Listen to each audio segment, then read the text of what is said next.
抱歉各位，我们来晚了。大家欢迎《时报》陈主编及其夫人。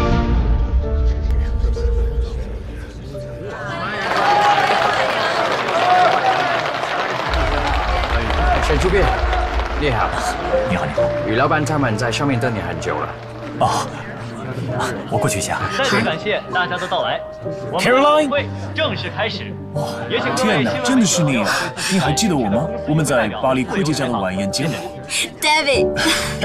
Yeah。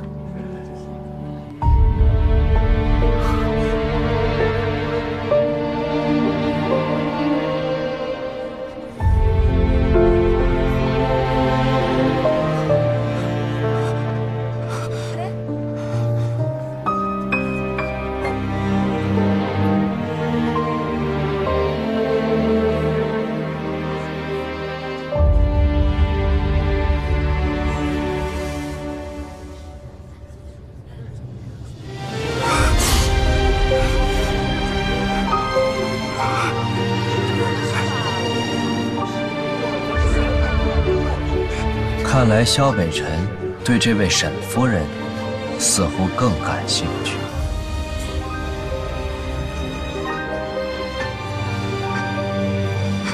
恒姐又回来了。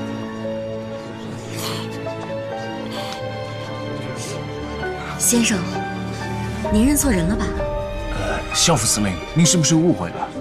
这位是沈主编的太太，是盛世集团的沈寒君。你好，萧副司令。初次见面，我叫盛寒君。哎，三哥，酒会还没开始呢，你怎么就喝多了？不好意思啊，各位，今天副司令高兴，多喝2杯，大家不要介意，继续玩，我们继续玩。三哥，客人们都看着呢，有什么事待会儿再说。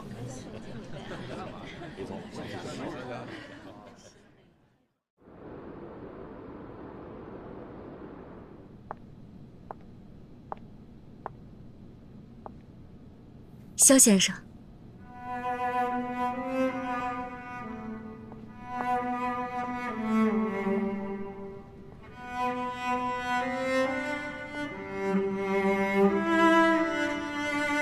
恒姐，你回来了吗？萧先生，你认错人了。我再次自我介绍一下，我的中文名字叫做盛寒君。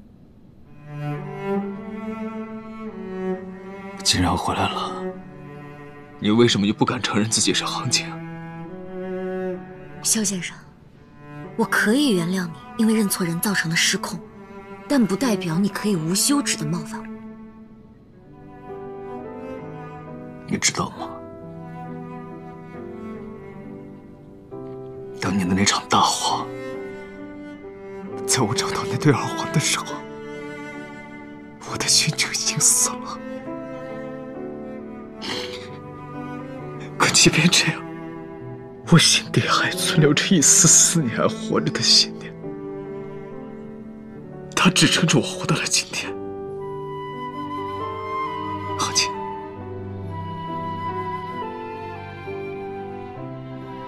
当年我不该怀疑你，我不该让你伤心。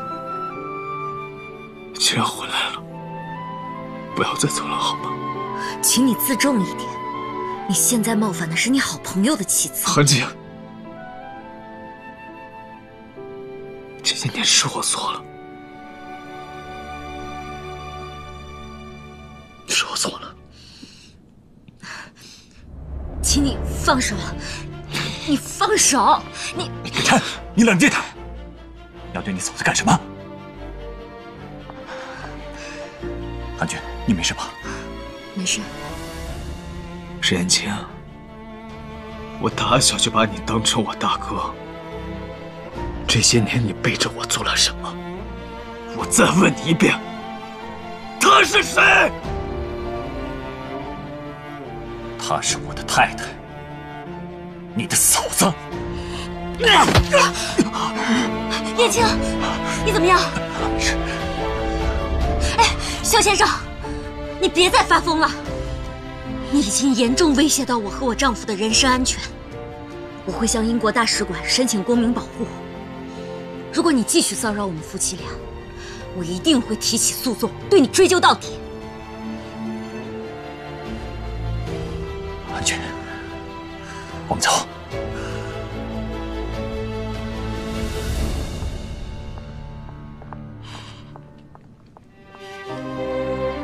三哥，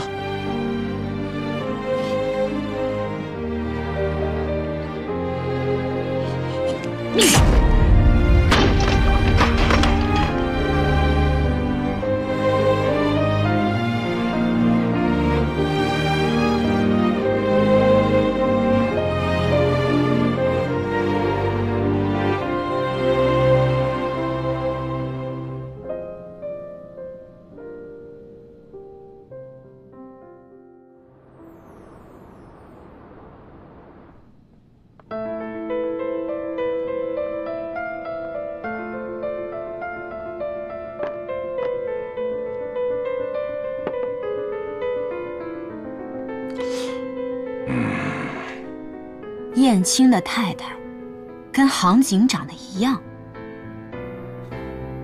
你不会又发傻了吧，许大愣子？我亲眼所见，七爷，那我再傻，我这总能看清楚吧？哎，他们都在呢，不信你问他们。七爷，子君说的没错，确实很像，但是两个人的性格和举止完全不同。那老三现在怎么样啊？他把他自己关房间里，谁叫他也不开门。不行，我得去看看。哎，这个时候让老三自己好好静静吧。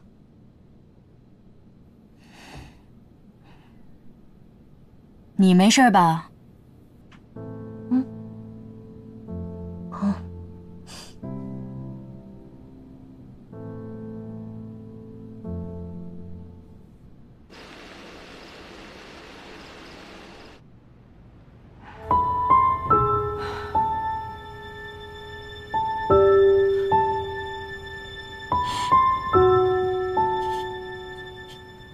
你已经严重威胁到我和我丈夫的人身安全，我会向英国大使馆申请公民保护。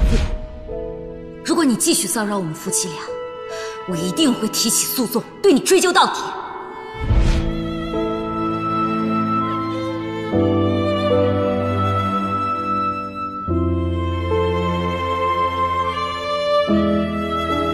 你到底是谁？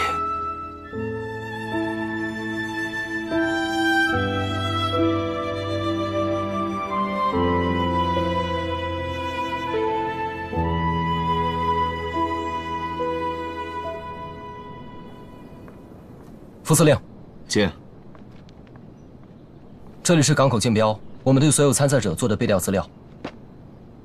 另外，我也找人调查了一下盛世集团和盛寒君。盛寒君是盛世集团董事长盛天唯一的孙女，被盛天一直当作继承人来抚养，自幼学习国标，会英语和德语。10岁后进入圣保罗女校学习，成绩优异。在遇到沈燕青之前，他一直都生活在欧洲。4年前，他和沈燕青结婚，当时有不少关于他们结婚的报道，这里还有盛天和他们的合影。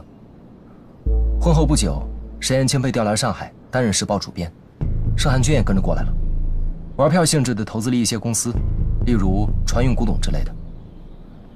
名父其实是一个有钱又有闲的人，档案里还有他投资公司的相关资料。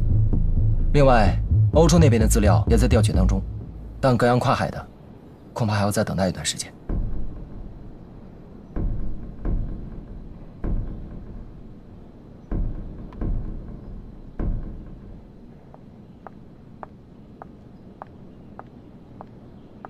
写完了。嗯，来拿着。啊。你说这沈太太真的那么像杭景啊？连老三都分辨不清。大千世界，想想的人多了，有可能是老三对杭景的思念太深吧。我总觉得这事儿有蹊跷。不行，我得亲眼看看才放心。你说这沈燕青回来了，咱们是不是于情于理也得叫她来家里吃顿饭啊？这位沈太太盛寒君，我也想见见。我来安排。好，那就安排家宴吧。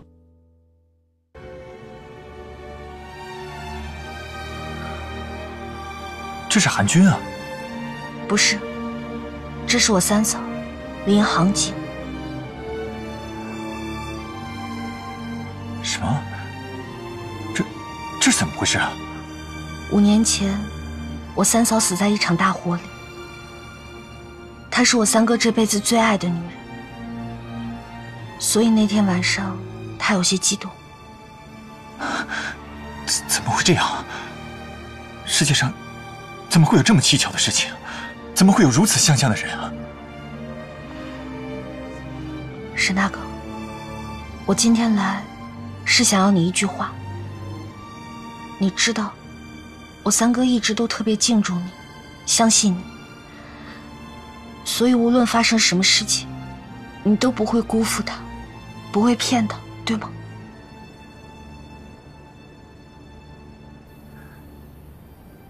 当然。那就好。我该说的都说完了，告辞。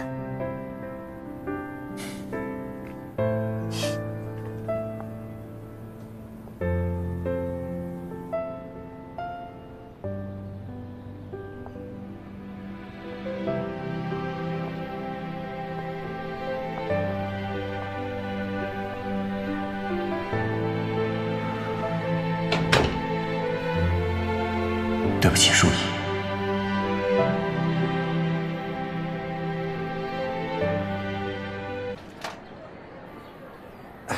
到了。好，谢谢，您慢走。盛小姐，萧先生，你这是？我们能好好聊聊吗？盛小姐。我要为我之前的鲁莽跟你道歉。情急之下，我将你误认成了我太太。希望你和沈大哥能够原谅我。不必了，萧副司令，其中原委我已经都知道了。您的妹妹淑仪小姐来找过燕青，说实话，要不是亲眼看到您夫人的照片，我也很难相信，在大洋彼岸竟然有一个和我如此相像的女子。我单因为您的面容，就将您误认为我太太。她若知道了，心里一定会很难过的。萧先生，您不必自责。我想，要是您的太太知道，过去了这么多年，您依然对她念念不忘，她在天堂一定会很幸福吧。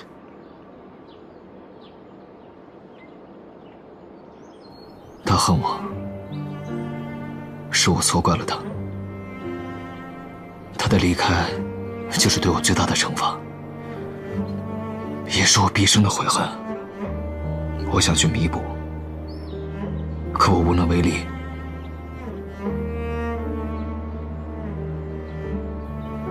盛小姐，如果是你的话，你愿意给你丈夫一次弥补的机会吗？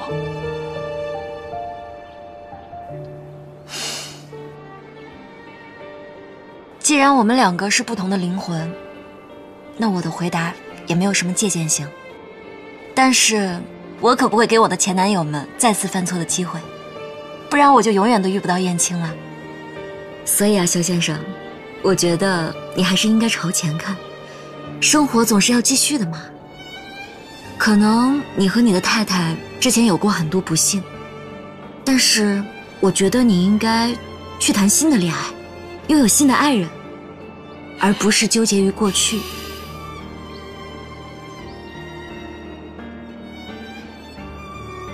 我知道了，谢谢你。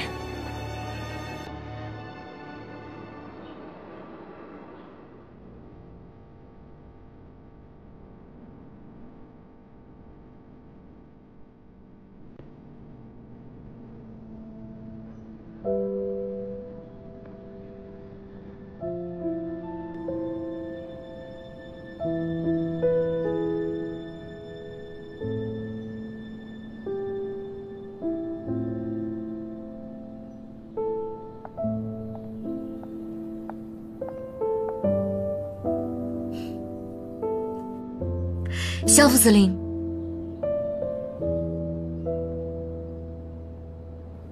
你要的咖啡好了。盛小姐，什么时候学的油画？10岁，圣保罗女校现在还有我的作品呢。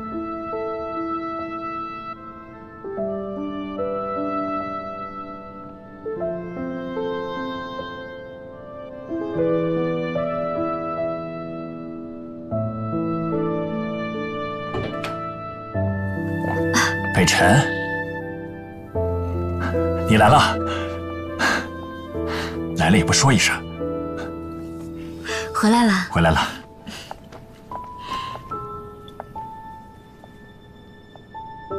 沈大哥，今儿我来是来跟你请罪的。上次是我太冲动了。嗨，有什么请罪不请罪的？事情都过去了。正好家里有几瓶红酒，今天晚上咱们兄弟俩不醉不休。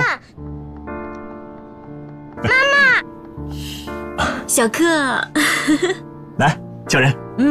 见到叔叔也不叫一声，没礼貌。叔叔，我妈妈让我吃药，我不吃，我就是不吃。好啊你，张妈，小鬼在这里不吃药呢。哎，来了，太太。让你不吃药。妈妈，捉迷藏的时候不能耍赖。小克，叫肖叔叔。Uncle。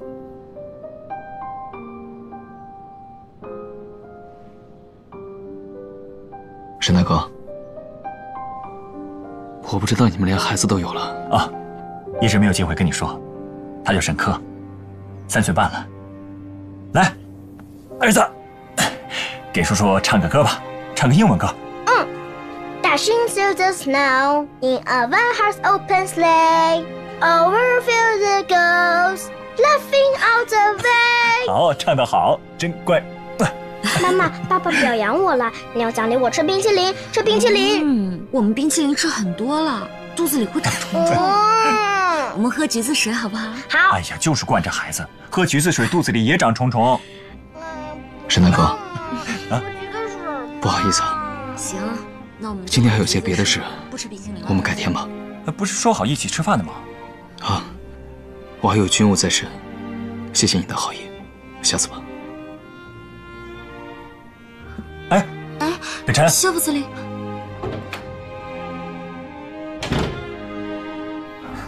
科儿，我们喝橘子汽水去。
沈大哥，你醒了。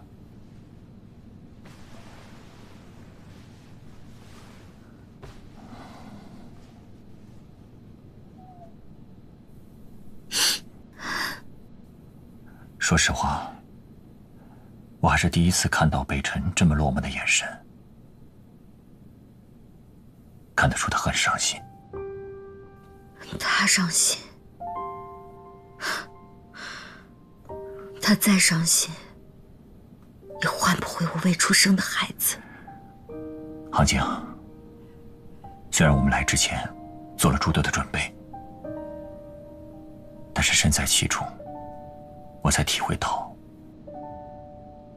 你以前那种惨痛的遭遇，不是常人可以面对的。毕竟你还没有正式加入组织。如果你感到为难的话，我可以跟组织申请。沈大哥，自从竞标的消息一出，我知道你们就试图派人打入东大营，以了解萧家对日本人的态度。可是东大营却始终是铁板一块，杜恒又在随领驻守。我很清楚，我是目前最能接近萧北辰的人。你放心，既然我同意回来，就不会让私人感情影响到我们的任务。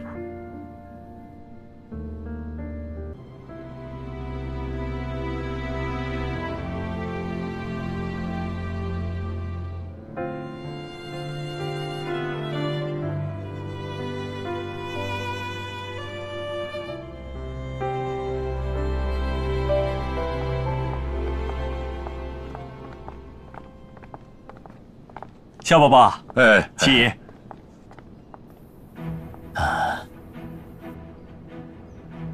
燕青回来有些天了，忙于公务，一直没来得及登门请安，实在是失礼了。别这么说话，年轻人吧就应该注重自己的事业。是啊，七爷，小宝宝，我来介绍一下，这是我太太盛寒君。萧司令，萧夫人。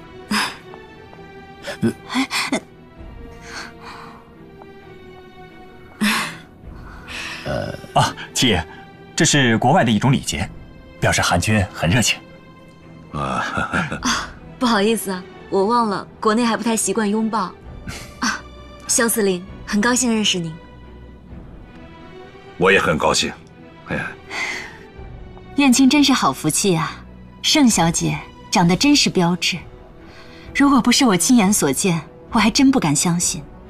你跟我们杭景真有几分相似。这一点，萧副司令已经通过各种激烈的方式告诉过我了。嫂子，就别拿这事打趣我了。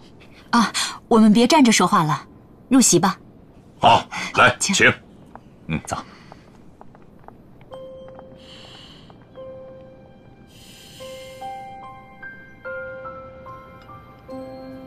寒君。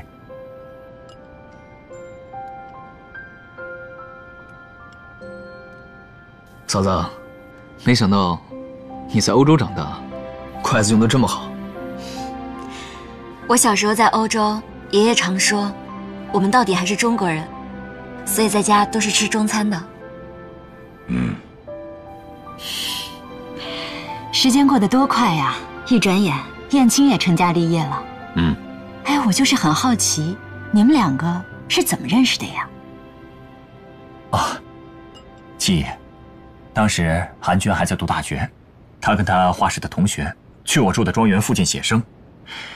我记得那时候啊，所有人都在认真的画风景，就他一个人在画两只小狗打架。我当时就注意他了。好啊，你不是说你也是油画爱好者，才3天2头拿着画找我品鉴的吗？我这么优秀的追求者，你都爱答不理，我肯定要另辟蹊径啊！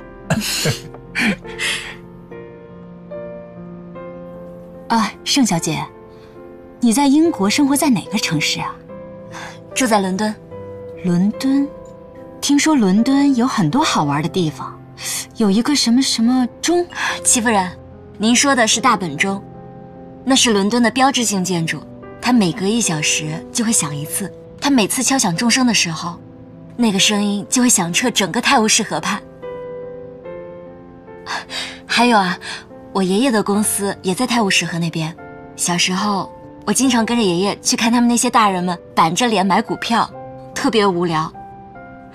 我觉得还不如在广场上喂鸽子来的有意思呢。你们俩的性格呀，倒是挺般配。哎呀，别看现在这个燕青是位翩翩公子，小时候啊没少跟这个北辰干那些上房揭瓦呀、下河摸鱼的那些事儿，对不对啊？行了你，孩子们都长大了，你还当着人家夫人的面揭人家短儿。哎，没事，七姨，这韩君啊，就喜欢听我小时候的糗事儿。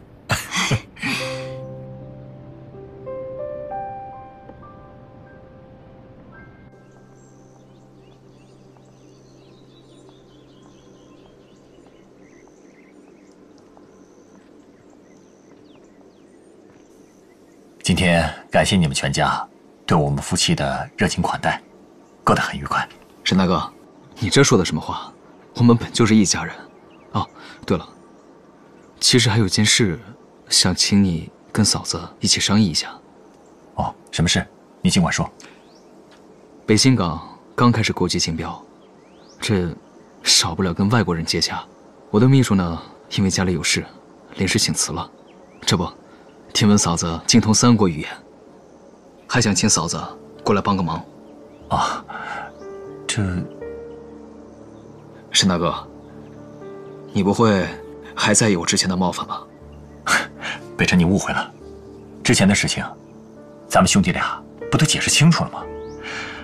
我完全能理解你当时的心情，只不过韩君平时生性爱自由，不爱拘束，作为一个秘书需要小心谨慎，我担心他不能胜任你的工作。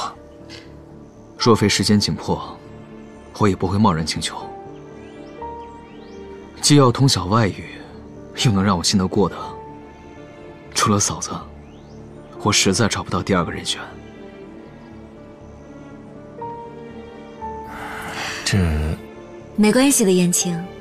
既然萧副司令都开口了，我反正平时也很清闲，去帮忙没有问题的。啊，好，这样的话，那就太好了。不过在上班之前，我可有几个小要求，希望您能理解。那是自然，你说。首先呢，我每天早上既要练晨功，又要照顾小客，所以我希望上班时间能够自由一些。当然，还有吗？还有，我初来乍到，对东大营的业务肯定是不熟悉的。那我要是犯了什么错，你不许发脾气，不许骂人，更不许跟燕青打小报告。这我哪敢？还有吗？我可不能白给你干活，工资就算了，但是你得给燕青独家新闻。怎么样？用工作换独家，这个交易你不亏吧？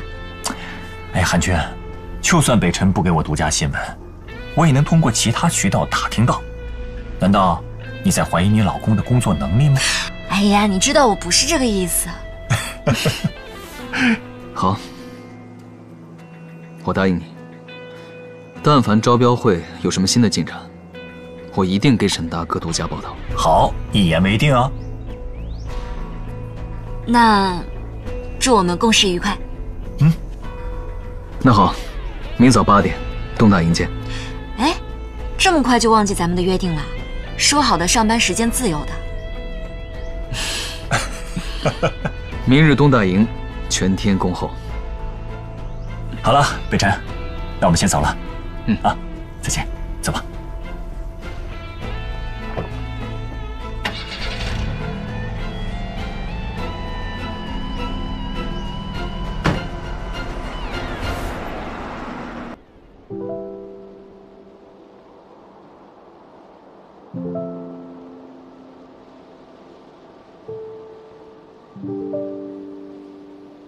刚刚你也看到了，他跟杭景完全不一样。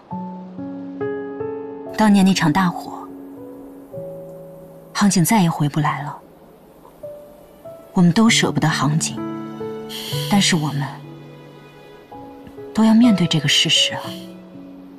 如果杭景天上有知，他也不想看到你如此负累，对吗？听七姨一句劝，是时候放下了。七，我心里头清楚，我知道自己该怎么做。你早些休息吧。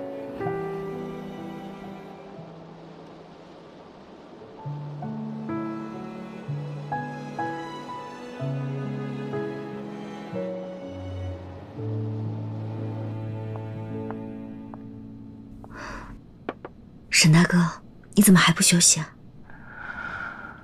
我睡不着。韩君啊，这次回来，我发现北辰比我想象中的还要心思深沉。以我对他的了解，你的出现，他不可能这么快冷静，也不可能轻易的相信你的身份。而他现在会突然承认他认错人了，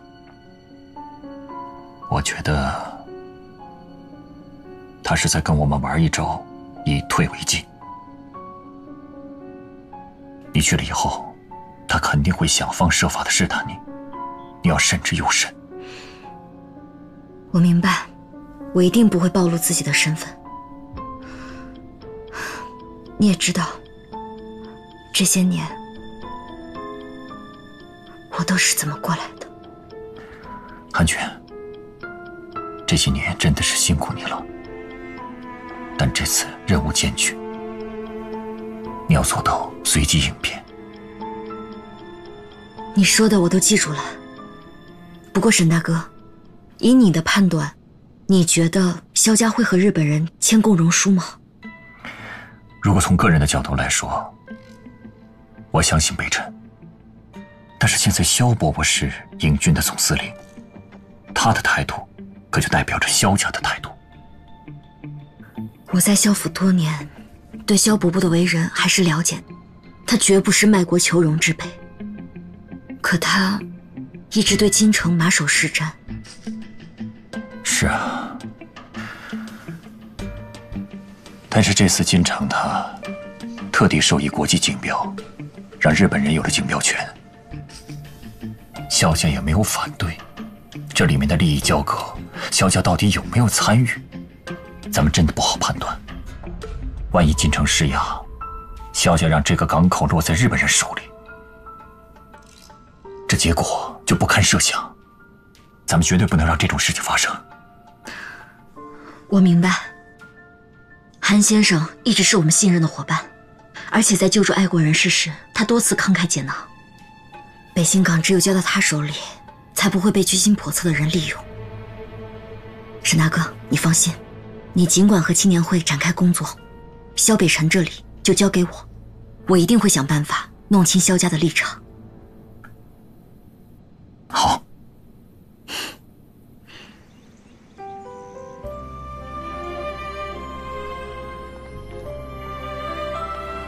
副司令，盛寒君女士到了。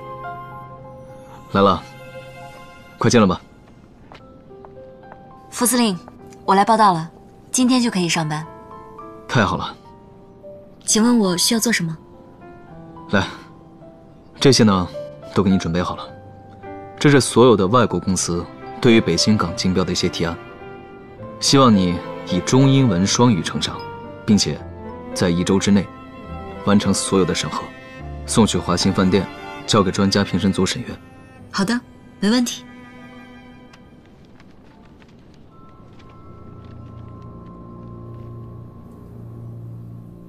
是盲选。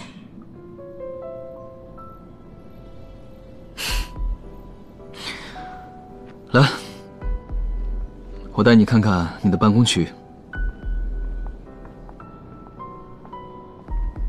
就在这里，要不你先试试，这打字机用不用得惯？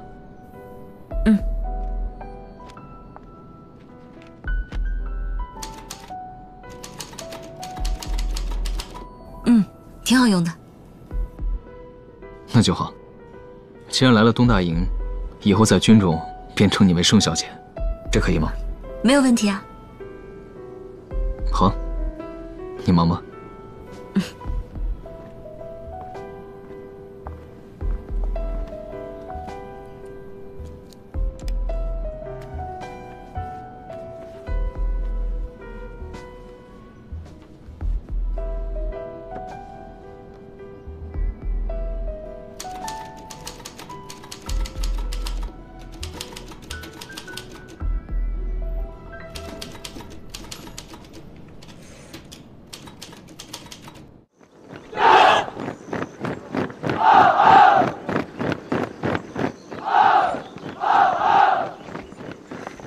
三哥，你说你怎么突然把盛安君给找过来了？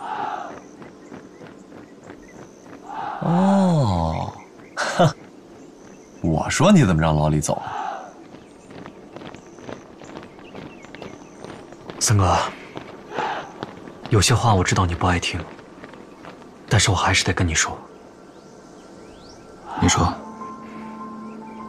相似之物最容易让人迷惑，影响判断。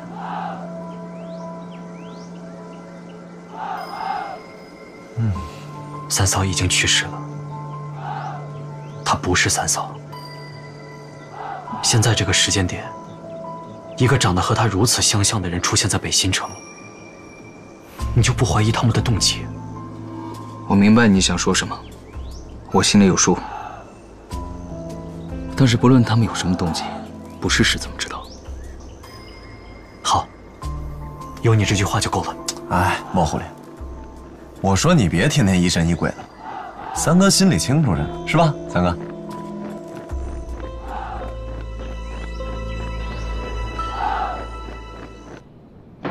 其实这次的表彰啊，你也有份儿。嗨，兄弟之间计较什么呀？真是苦了你了。哎，这是日本盆景吗？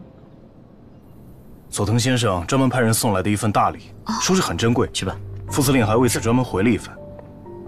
那看来这个佐藤先生和你们副司令关系很好啊。盛小姐好兴致，工作这么忙，还有时间闲聊呢。我可没有磨洋工，我刚刚去归档，顺便借了一本词典出来，都怪我学艺不精，还得用它。盛小姐太过谦虚了，我看过你翻译的文稿，文笔相当不错，不愧是英国顶尖大学的高材生啊。莫先生才是人人称赞的东大营智囊，能够得到莫先生的赞赏，太荣幸了。哪里哪里，智囊其实也有想不明白的地方，就比如说，你和我三嫂长得如此相像，沈大哥怎能安心放你来三哥身边工作呢？燕青和副司令本来就是从小一起长大的好朋友，既然副司令需要帮助，我们夫妻二人当然是力所能及，尽力相助了。那我就先替三哥谢谢你们了。不过，我也要提醒盛小姐一点，你是在军队工作，好奇心太旺盛了，可不是件好事。多谢提醒，我会尽力尽到我的职责的。那我就告辞了。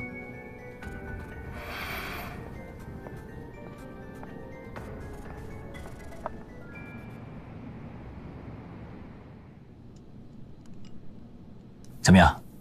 最近有没有什么新的线索？最近萧北辰让我翻译的只是一些普通的竞标说明，竞标流程是盲选，目前看来至少算是公正。哦，对了，我最近发现了一些档案，都是东大营和日本人的商业合作，不过只是一些正常的经商审批，没有发现重要线索，也没有共荣数。这件事没那么简单，要沉住气，慢慢来。我会再找机会。来，给你块肉。谢谢。先生，太太，今天有一位太太故意接近我，询问两位的事情。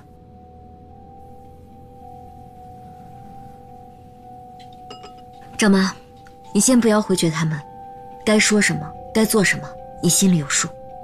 是，太太。去吧。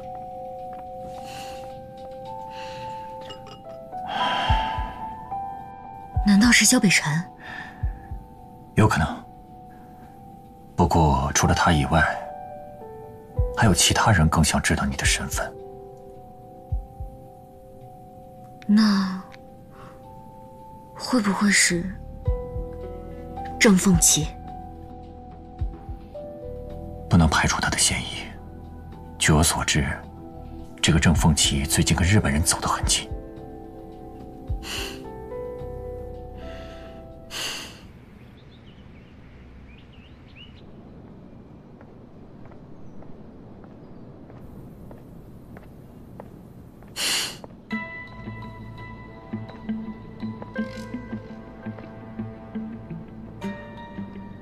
三哥，哎，来，江南财政部的信。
副司令，今天整理的文件，请过目。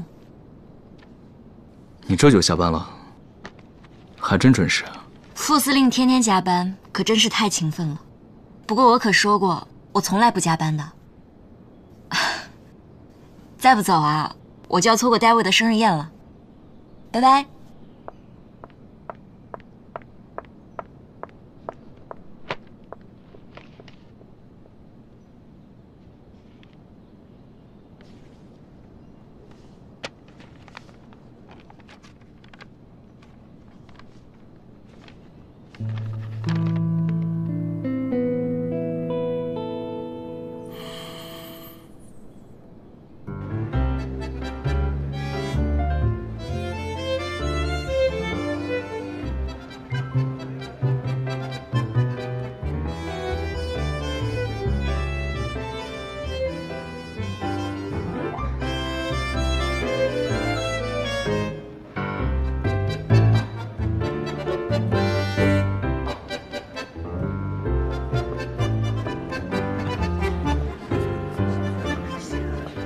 Caroline, are you having fun here tonight? 当然，戴维，生日快乐 Thank you. 你还是舞会的皇后，怎么那么安静啊？还说呢，上次啊，你非让我跳了通宵，所以以后你办的舞会，我只看不跳。早就听闻沈太太舞姿卓然，还真想一睹风采。David， 你面子可真大，连肖副司令都请来了。小副司令，你能来，我真是太荣幸了。戴维千里迢迢来到北新参加竞标会，那我自然得尽一下地主之谊。沈太太，难道不为寿星助个兴吗？是啊，沈太太，你就别推辞了。Caroline, please。好吧，戴维，我可是看在你今天是寿星的面子上。女士们、先生们，让我们欢迎 Caroline， 舞会的皇后，为大家表演一支舞蹈。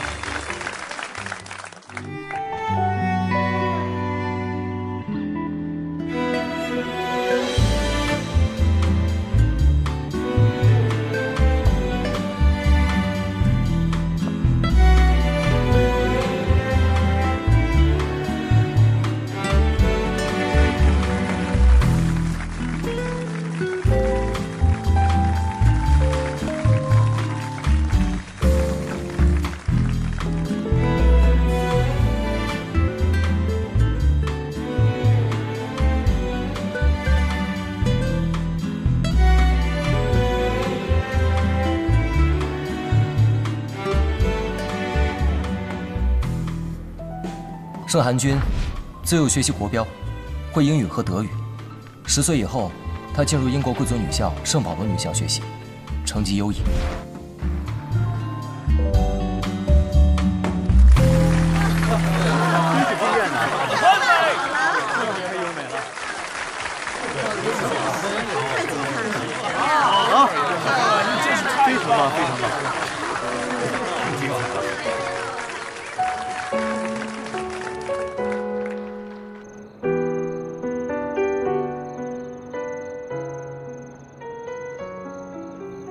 萧副司令，你怎么来了？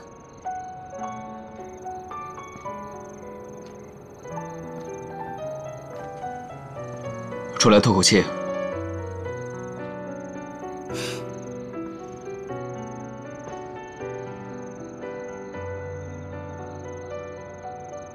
没想到，你舞跳的还真不错。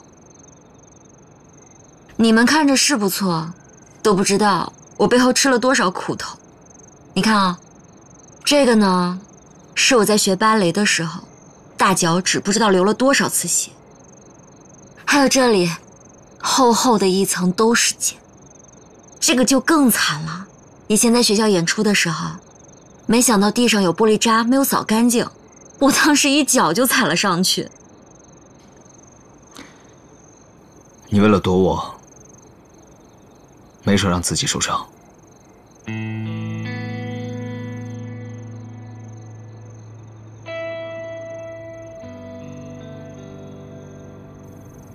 萧副司令，你又来了。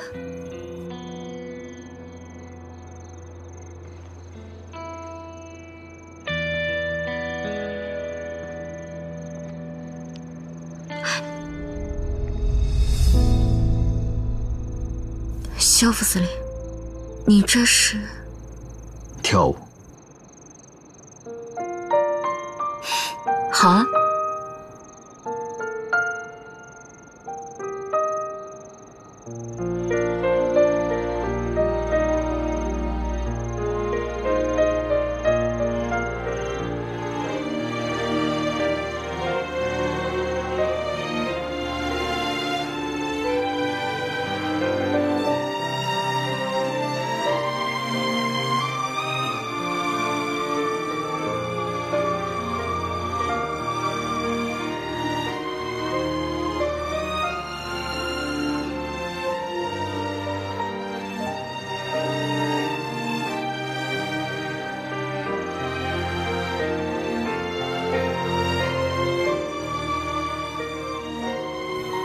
萧副司令，你真的是喝多了，该回去休息了。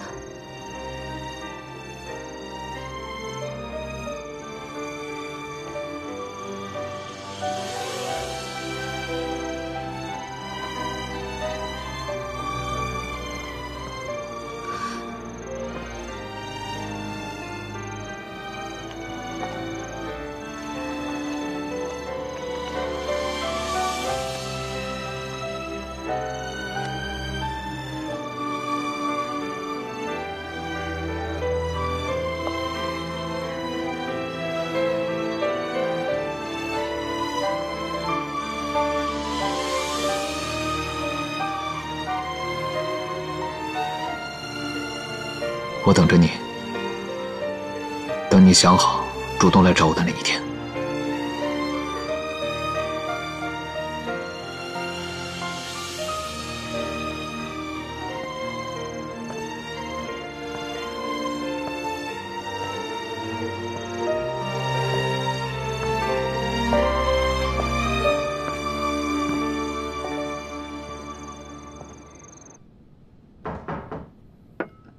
进。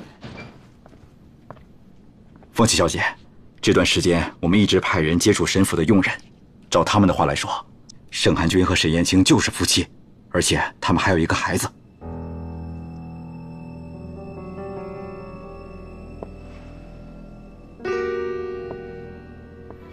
哼，莫非这真的是巧合？那咱们下一步该怎么办？我的第六感肯定没错，那个女人一定是林航景。继续跟踪她，我就不相信扮演另外一个人能一点破绽都没有。老孟，晚上明月喝点吧，这2轮马上开始了，再不去10天半个月也去不了。你可别忘了，今天晚上跟白老板吃饭，保你喝个够。白老板还没死心呢，啊？你说要不是之前仗着帮司令收过军饷，明里暗里没少给咱们东大营伸手，怎么着？现在又看上咱们北仙港的项目了？所以这一次，他把七叔都给搬出来了。行，嘿，这老碉堡，妥妥的鸿门宴了。走吧。哎。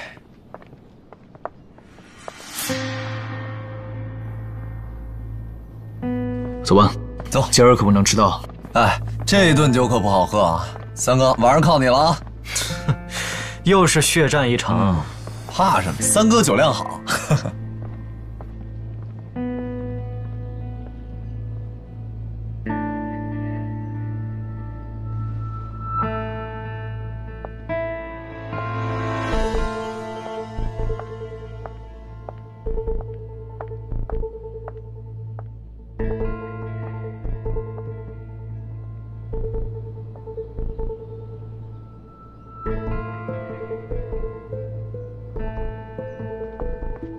盛小姐，你还没走？那我把水壶给您放外边桌子上了。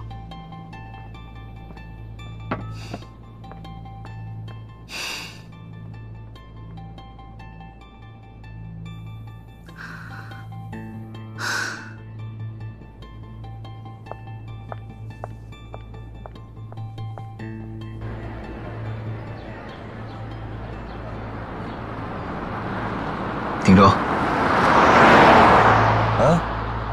三哥，怎么停这儿了？这哪儿啊？我在想，要不你们俩替我参加晚上的局吧？你不去了？白老板这次请了七叔，你不去的话，我怕他不买账。是啊，你们的酒量，我放心。不是，三哥，你不能这么对我们吧？去吧。走吧。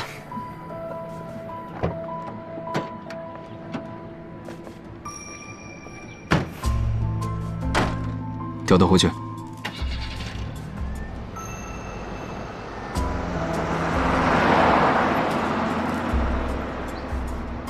走吧，走。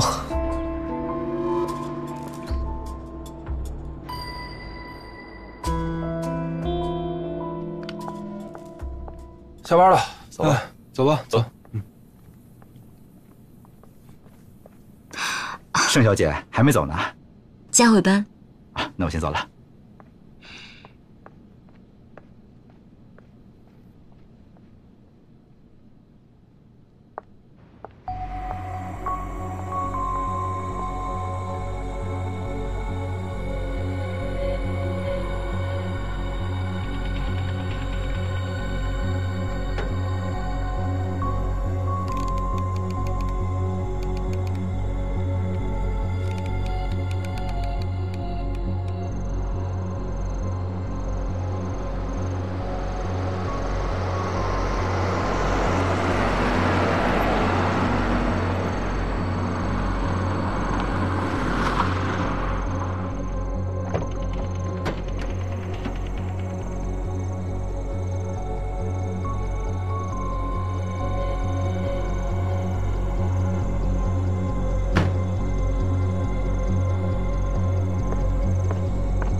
像是都是。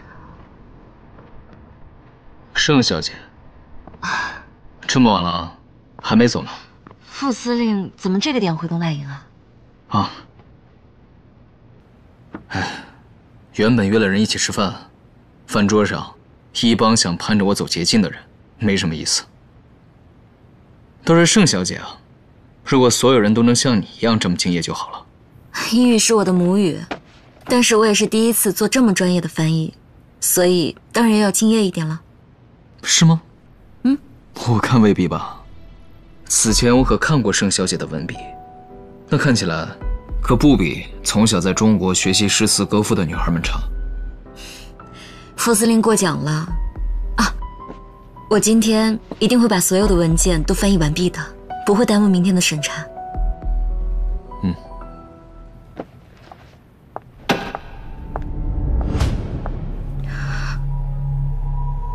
你在这儿等一下，我去看看。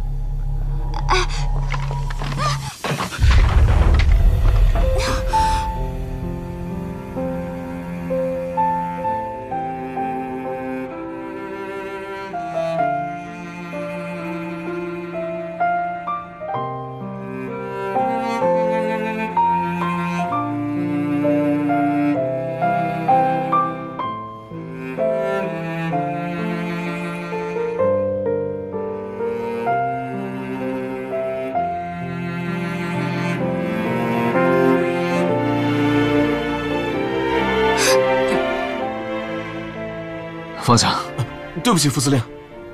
怎么回事？报告副司令，因为短路的原因，导致开关都烧了，电工正在抢修。多久能修好？可能还要再等一会儿。这个你先用。先下去吧。是。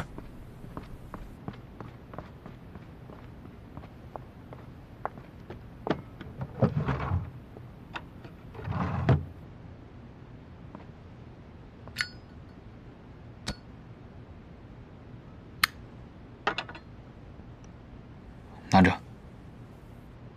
这样最起码还有点光。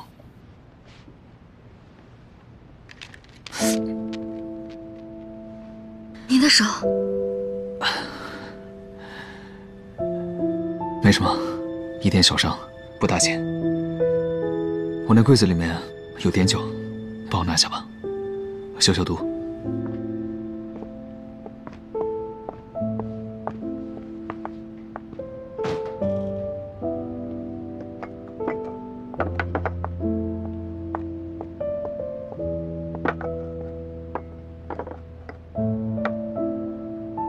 我来吧。我来吧。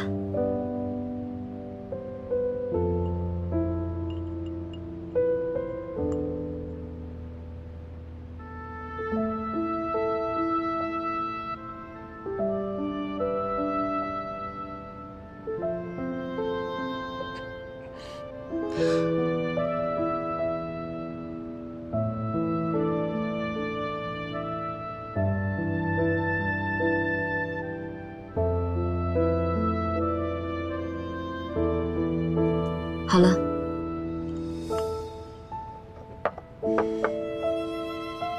我去拿点东西包扎一下。好。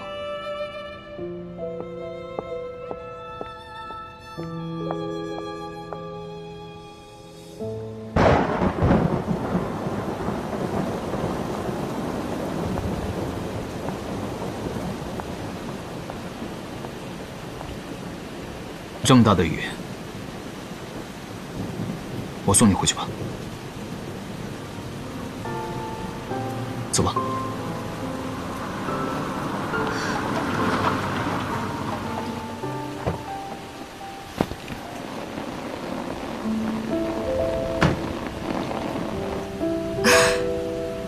韩君，叶青，哎，快快！哎呀，傻瓜，你跑什么呀？这都湿了。你怎么来了？下雨了，过来接你啊！傻瓜，淋雨了容易生病的。北辰，沈大哥，真是个好丈夫啊。北辰，这么晚了还没下班啊？都是我的不是。这样，明天10点，华庆饭店。好的，我一定会准时到。那副司令，我们就先走了。快回去吧。走了。走吧。走。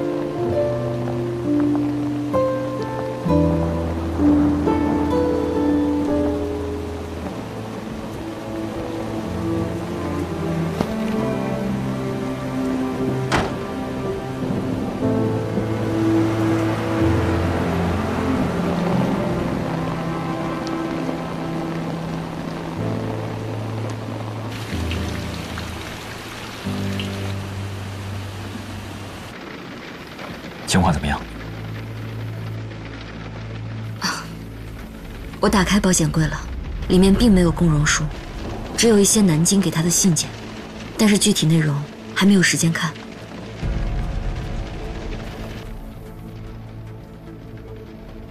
不管怎么样，现在当务之急是不能让日本人控制北新。竞标评选时间马上就要到了，我们必须在这期间拿到名单，对日本人进行部署行动。一旦等他们进入，目标太大，我们就很难再行动了。好，我会密切关注评审的环节，及时向你汇报。好，明天我会让阿良出一个港口的专题，重新把港口的战略地位和公平竞争的重要性再提一下。我会把这个时间段全国各地关于日企罢工的情况做个深度的分析，从这方面给萧北辰施压。到目前为止，入围的35家公司均已按时提交了详尽的设计方案。这次为期2周的评审会议，我们希望能从中挑选出8家，进入下一轮的阐述会。每家公司的设计方案和评审会议，日后都会在各大报刊上完整的刊登出来，接受大家的批评监督。请各位评审秉着公正公平的原则，为我们进行甄选。好，那我们开始吧。现代工业的典范，可主体位于水面以下，国内的钢材无法抵抗海水的腐蚀啊。吞吐量不到500万吨，但造价2000万，把投资花在进口材料上，是不是有点得不偿失啊？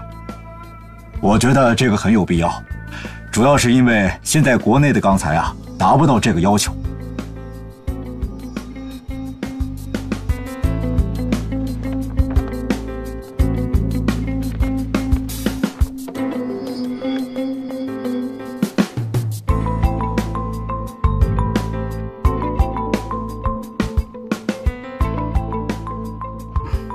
What do you think? That was excellent. Of course. 副司令，回家之后我会把今天的专家评审意见整理出来，作为参考。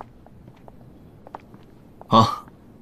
对了，盛小姐，从今天开始，所有的评审环节都将是封闭式的。在这期间，吃、住都是在华兴饭店。为了避免消息泄露出去，期间不能回家。子俊，你没跟盛小姐说过吗？不是，三哥，你没怎么能没有说过？昨天晚上吃饭的时候说的，你是不是吃多忘记了？我想起来了，盛小姐，不好意思，是我个人的问题，工作失职，对不起。副司令，你之前答应过我说下班时间都是自由的，现在你可是限制了我的人身自由啊！盛小姐，为了公平起见，封闭式竞标也是临时决定的。现在外面那么多双眼睛盯着，包括沈大哥，时报记者每次都能拿到第一手的资料。我想盛小姐不会无视规则，让副司令为难吧？当然不会了。那就好。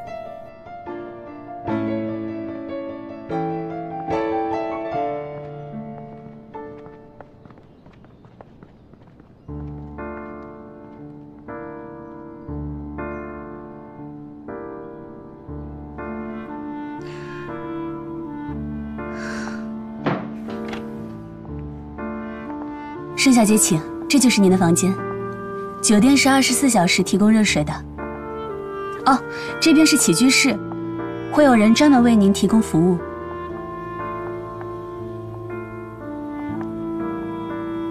外面是中庭花园，由于安保的缘故，萧副司令吩咐酒店的窗户全都封死了。这个房间挺不错的，不过我得先打个电话给我丈夫，让他把我的行李送过来。盛小姐放心，萧副司令已经为您安排好了，进来吧。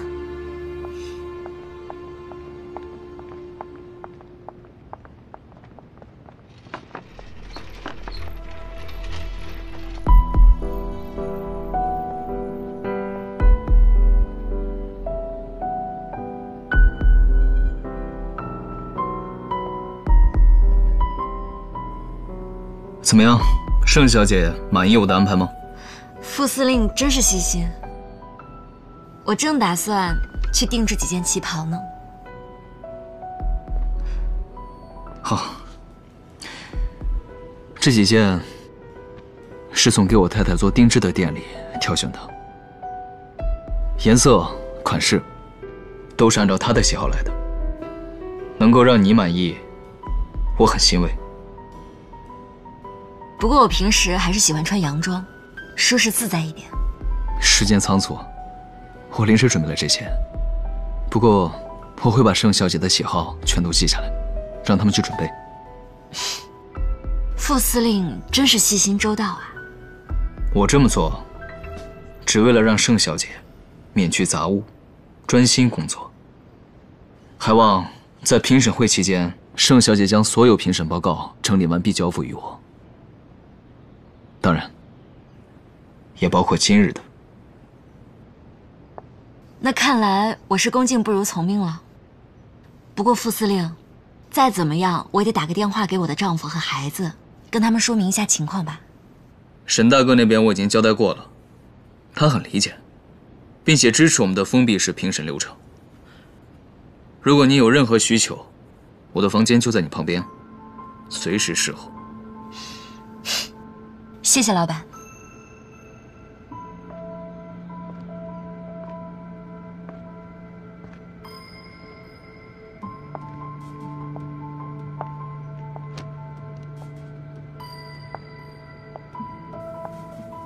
盛小姐，那您好好休息，有什么需要尽管吩咐我们。哦，对了，我睡前有喝点小酒、听听音乐的习惯，可以在我房间放一台唱片机吗？当然可以啊，您还可以将您喜欢的唱片名单写下来，到时候我们连同唱片机一起给您送到房间来。你必须在这之前拿到名单，对日本进行部署行动。一旦等他们进入，目标太大，我们就很难再行动了。我该怎么跟沈大哥取得联系呢？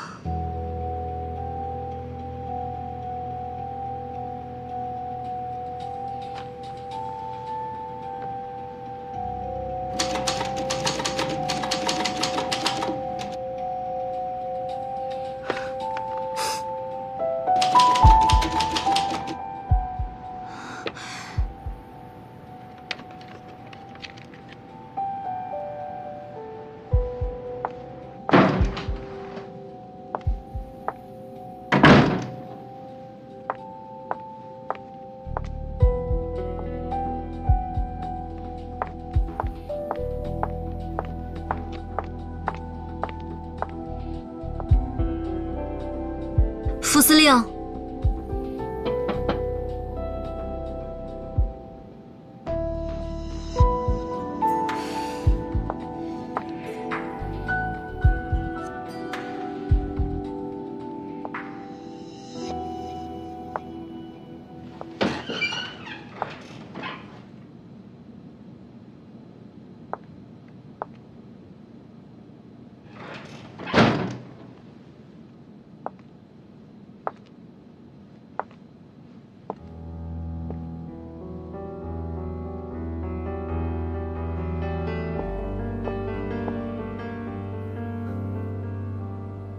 盛小姐，大晚上的跑过来找我，有什么事儿？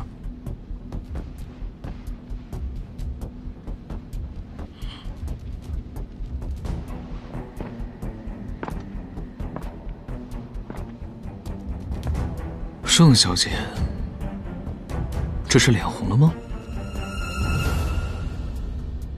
看起来盛小姐并不像传说中的那样，像西方女孩一样开放。副司令，你倒是比我想象中的要开放很多。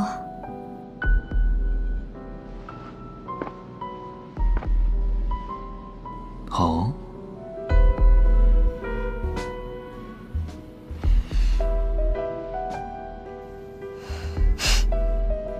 其实我想提醒副司令，要是有人偷拍下我们现在这幅画面，恐怕明天北新的报纸头条就是北新港评审阶段萧副司令和女秘书的桃色绯闻了。这是北新，现在还没有人有这个胆子。要不，你试试？副司令可真会说笑。我很尊重我的婚姻，更是尊重我的工作。我来就是想提醒副司令，你送过来的打字机是坏的，当务之急还烦请您送一台新的过来，不然我可不能保证完成今天的工作。那是自然。盛小姐，你放心，我收拾好就差人给你送过去。有劳了。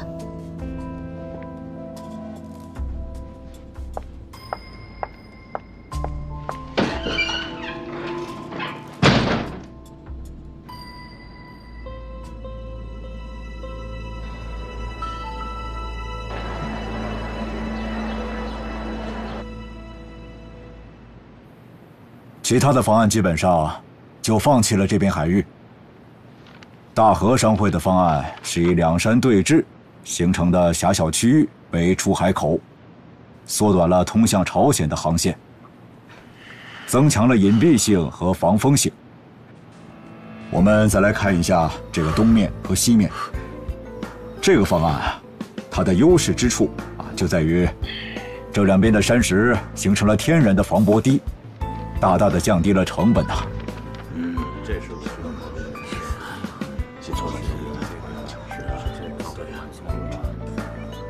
说的确实。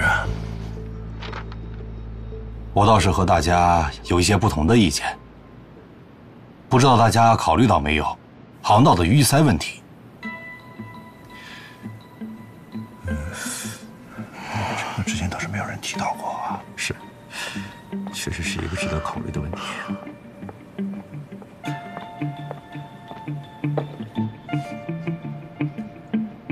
大和商会的提案选择这一段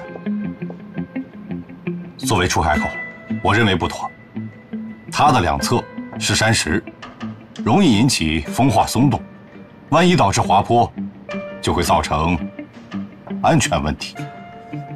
就算没有造成危险，可是砂石入港，长此以往，必然淤积。航道淤塞可以通过疏通治理，山石松动我们可以加固防范嘛，是吧？是啊。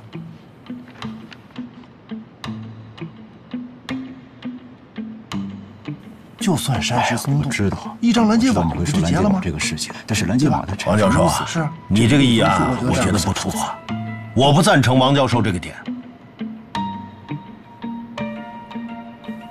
你觉得怎么样？来，你看这个地方都设置不合理的。你看看这儿，我还是同意这个方案。这完全行不通啊！那看来各位对大和商会的方案颇有争议，那我们先看下一个吧。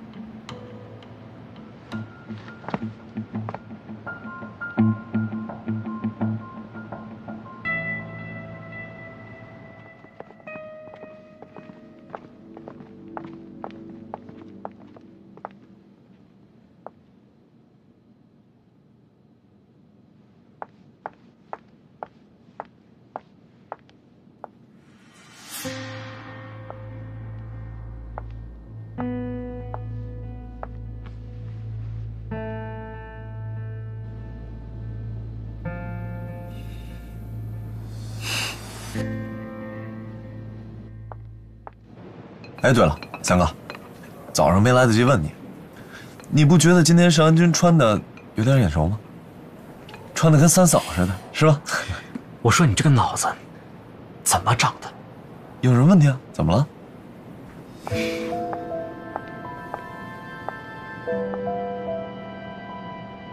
说曹操，曹操就到了。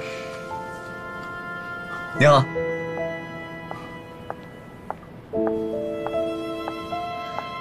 三位在聊什么呢？我可以坐在这儿吗？当然，有家人相伴是我们的荣幸，请。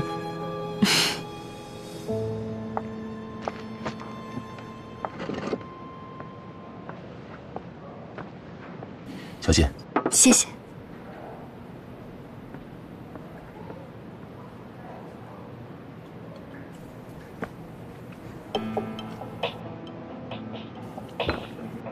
你手怎么了？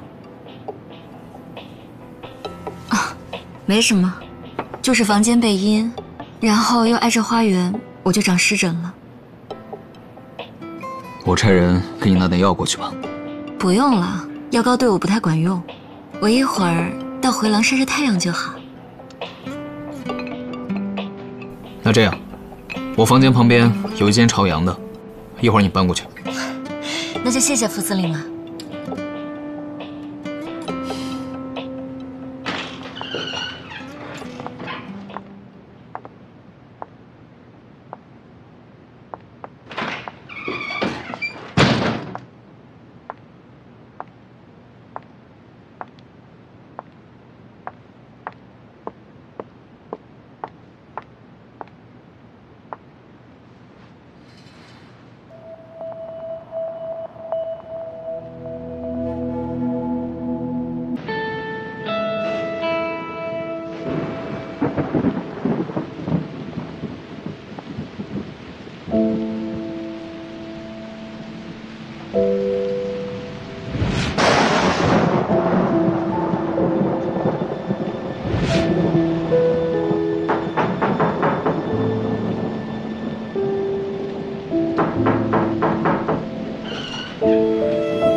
副司令，您这是怎么了？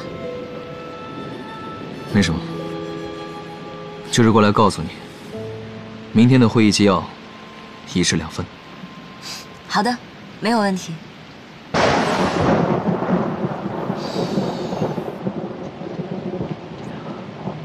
这么大雷声不怕吗？打雷有什么好怕的？副司令真是过分细致了。啊，我看酒柜里有几支酒不错，挂你账上了。盛小姐自便，但明天还有工作，适当饮酒。遵命。早点休息吧。晚安，副司令。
下午好，盛小姐。下午好。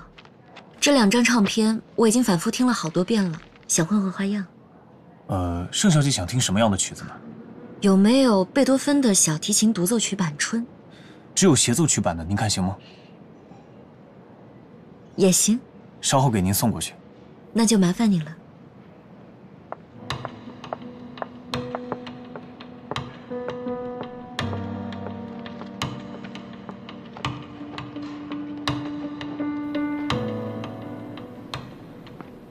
经评审组委会最终研究，我们已经讨论完最后一个方案。这段时间工作繁重，有劳大家了。还请各位评审对每家公司的设计方案进行评分。评分完之后，将评分表交给许旅长。接下来3日，我们将会对所有评分和方案进行复核。最后，我们会综合各位专家的意见和评分，选取前8名进入下一轮。好，来吧。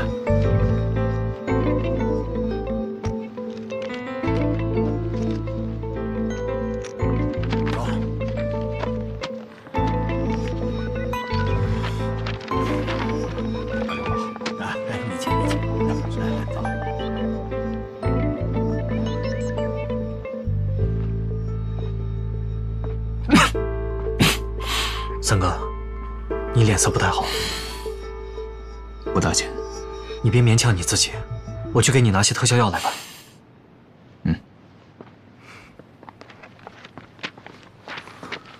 三哥，整理好了。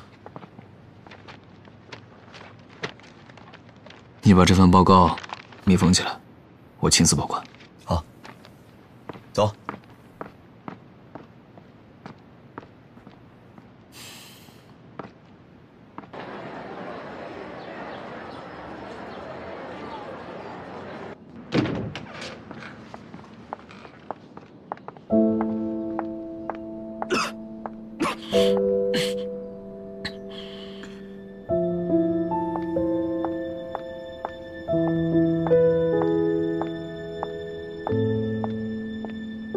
刚泡的姜茶，喝了驱寒吧。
副司令，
经理，经理。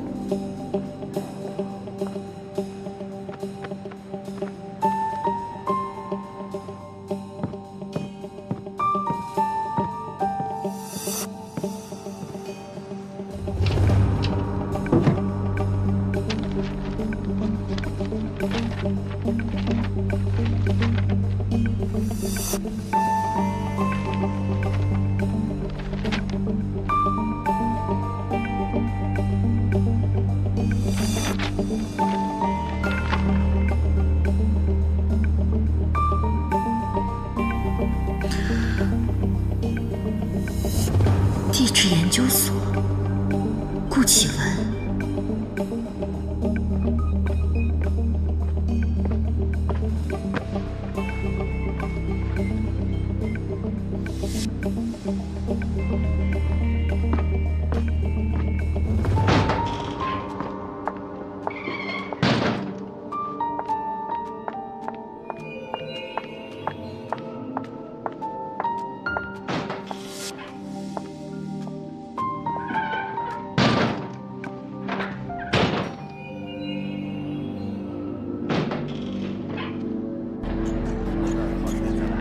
慢走啊，两位。都说他们家蛋糕挺好吃的，你尝尝。慢走啊。哎。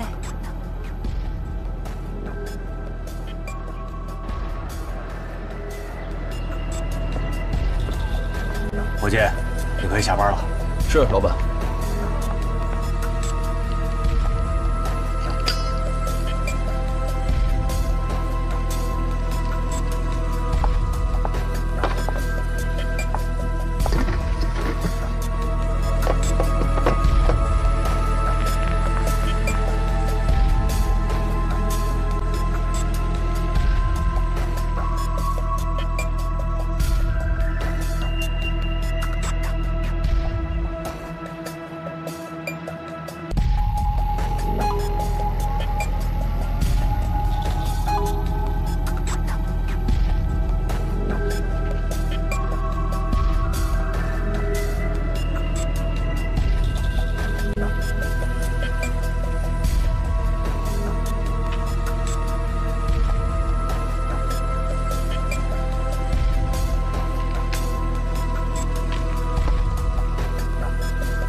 进。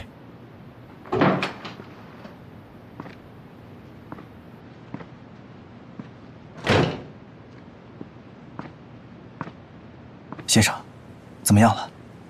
情况对我们很不利吗？现在还不能确定，但是从韩军传递的消息来看，这个顾教授应该是关键，但是是敌是友还无法分辨。这样，阿良，你带一个兄弟去地质研究所，盯住这个顾教授，有什么情况见机行事。好，去吧。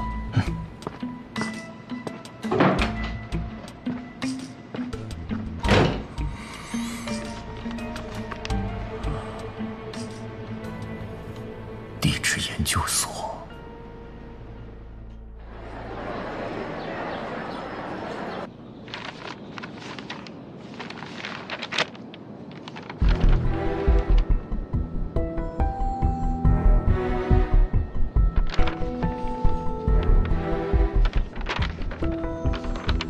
这怎么回事？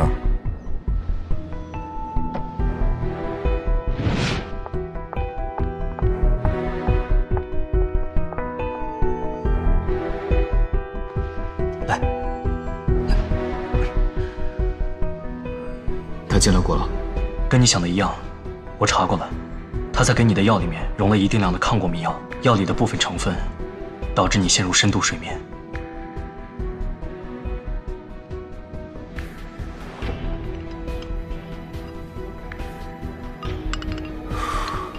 三哥，你明知道他有问题，为什么还要喝他给你的药？既然是做戏，就演得像一点。那你觉得他什么时候会行动？再等等吧，他接下来必定会有所动作。对了，盛昌呢？他来了吗？来了，你放心吧。我都已经安排好了。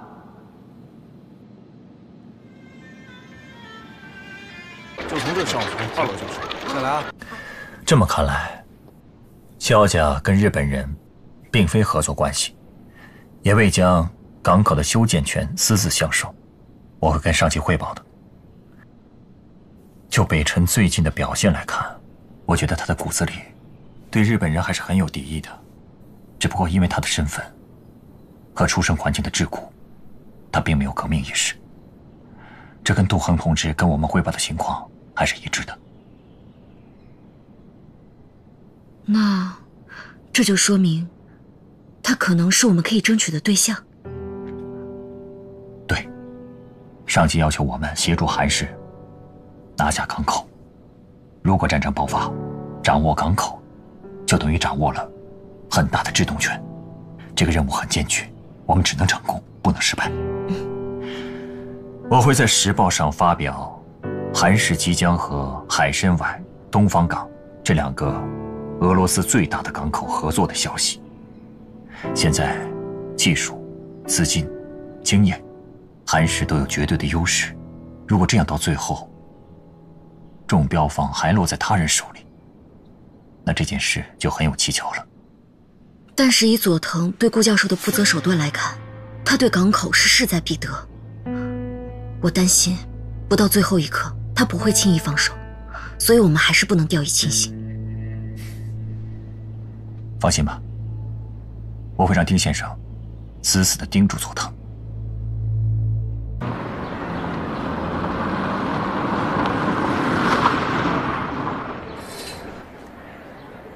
怎么，你是打算一个人回去？我看今天天气好，想一个人出来逛逛。哎，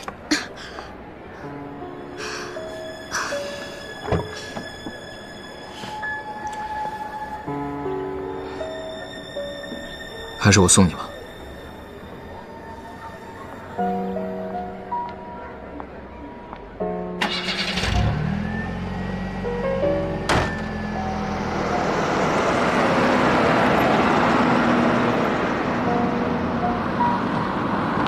停车。这家孟氏医馆的跌打损伤药颇有效果，你试试。哦，副司令，不用麻烦了。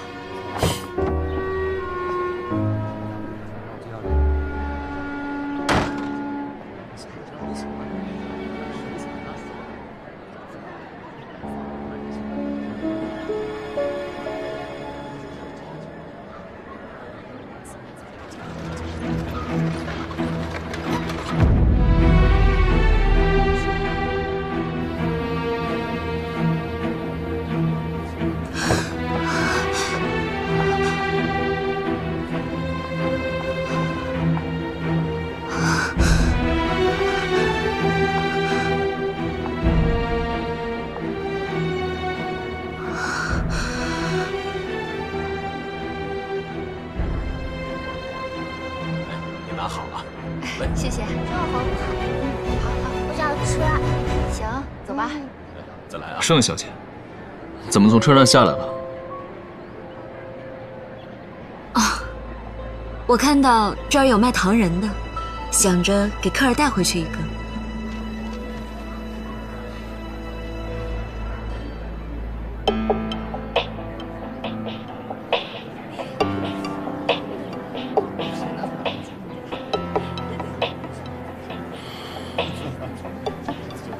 老板，来个糖人。哎，好嘞。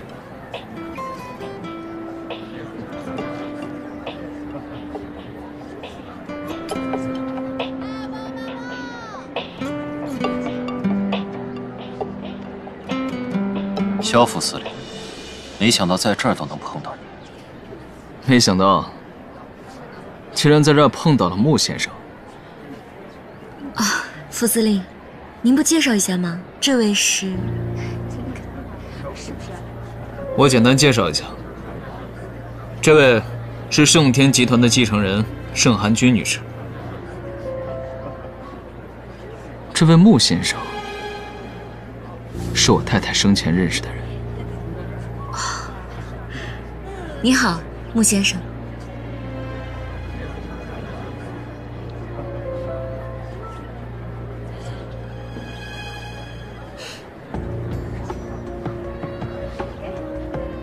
穆先生，貌似见这盛小姐并不是很惊讶。盛小姐，长得和我一个朋友特别的像。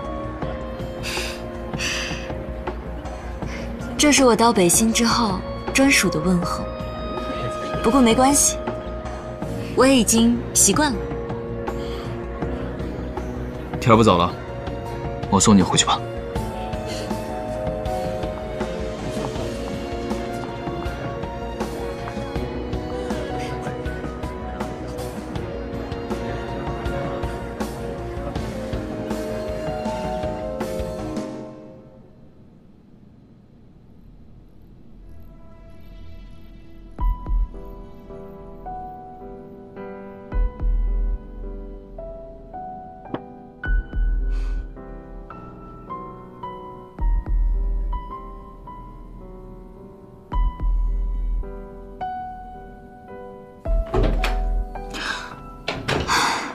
韩军，我已经查到了。你看，5年前穆子正落水，所有人都以为他罹难了，但没想到被别人救了。后来他回到北新之后，听到你在火灾里丧生的消息，自己消沉了很长一段时间。目前在青年会里面负责潜伏暗访工作。不管怎么样，知道他还活着，我就已经很欣慰了。你有打算跟穆子成相认吗？过去的事情，我觉得就让它过去吧，再提也只会引起轩然大波。子正还有母亲要照顾，我只希望他今后平平安安的。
有一个消息我不能瞒你，杭景是逃离了小府，但是后来在客栈的失火中身亡了。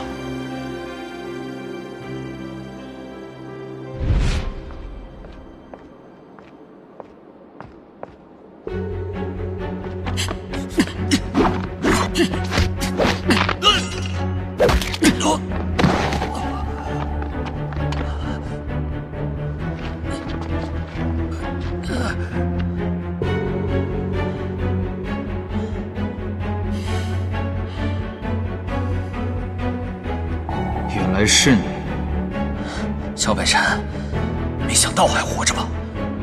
穆子正，单凭你杀不了我的。若这次杀不了你，我就下一次。林杭景的仇我一定会替他报。有种现在就杀了我，不然我迟早把你千刀万剐。我不杀你，你这条命是林杭景给的，好好活着，否则日后没法找我报仇。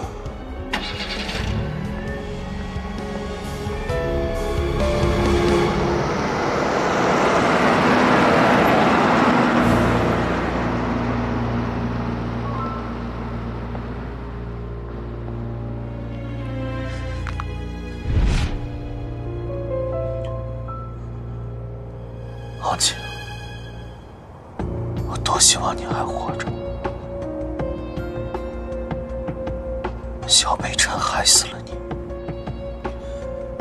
还找了一个你的替代品，他根本就不配你去爱。我一定会替你报仇。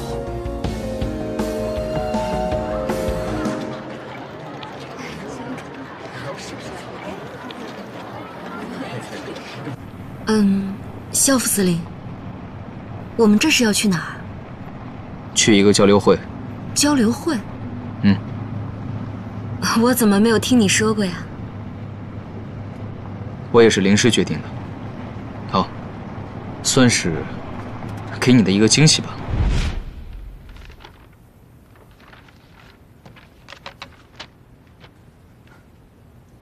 你确定？确定，这是他的照片。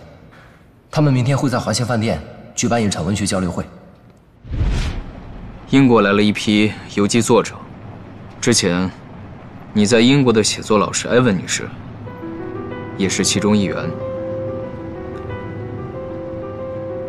怎么样，盛小姐还满意这个安排吗？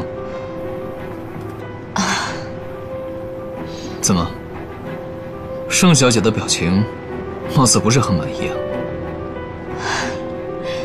当然不是，只是这个惊喜来得太突然了。我和燕青到上海办公司之后，很少回伦敦，跟艾文老师也很久没见了，真是没想到，在北新城居然也能见到他。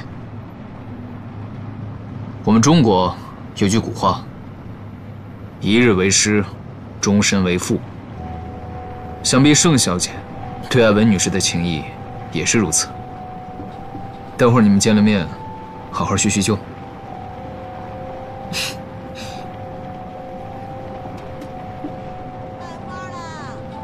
哎，停车！你这是做什么？我这次去见安文老师，什么都没有准备，就这样两手空空的去见他，有点太失礼了，所以我想给他买份礼物。盛小姐，你放心，这些我已经提前准备好了。江副官，盛小姐请过目。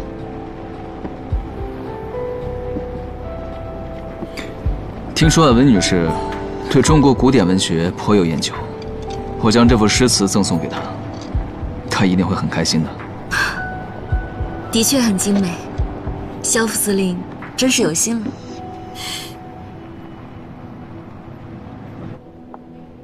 哎，先生，您看一下，这是样本，看一下有没有问题。好，还有这个是附件，您核对一下。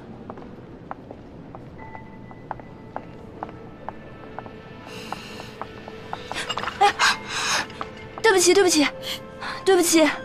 不好意思啊，也是我自己没注意。你没事吧？没事，就是副司令，我得去卫生间整理一下。没烫着就好，我在这边等你。嗯，您这边请。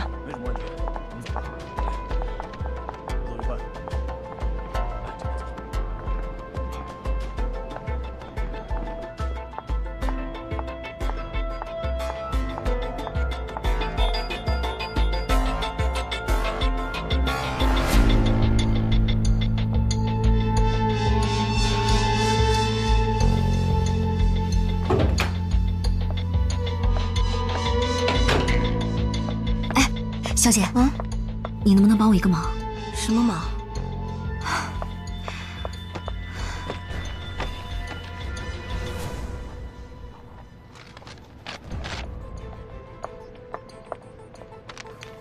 你给这个电话号码打电话，就跟接电话的人说，他太太化妆舞会的面具忘记带了，请他赶快送一个过来。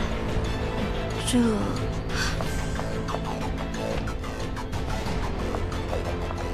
帮帮忙。